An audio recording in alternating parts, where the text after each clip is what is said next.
સુરત શહેરના ઉધના વિસ્તારમાં લુખ્ખા તત્વો ફરી બન્યા બેફામ। સોસાયટીના રસ્તાઓ પર ખુલ્લેઆમ લુખ્ખા તત્વો છોકરીઓની છેડતી કરે છે। શું થાય છે આ સુરતમાં?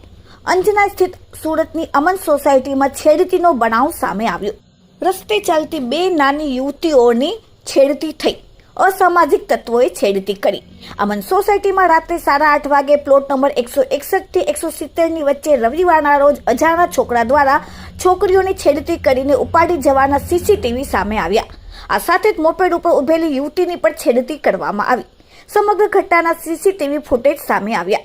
સુરતના ઉધના વિસ્તારમાં જીવન જ્યોત પાસે આવેલ અમન સોસાયટીના પ્રમુખ તોફિક ઘરાણા દ્વારા ઉધના પોલીસ સ્ટેશનને લેખિતમાં અરજી પણ આપવામાં આવી। સુરત શહેરમાં જાણે ગુનાખોરીનો શતરંજ લાગ્યો હોય તેવું લાગી રહ્યું છે। આરોપીઓને જ્યારે સુરત પોલીસનો ખોફ જ રહ્યો નથી। ક્રાઇમ કેપિટલ તરીકે સુરત હવે જાણીતું થશે તે દિવસ દૂર નથી। હાલ પોલીસે સીસીટીવીના આધારે વધુ તપાસ હાથ ધરી છે। આ સાથે ઉધના પોલીસ સ્ટેશનના રાત્રિ પેટ્રોલિંગ ઉપર પણ સવાલો ઉભા થઈ રહ્યા છે। Bureau report, daily India TV, Surat.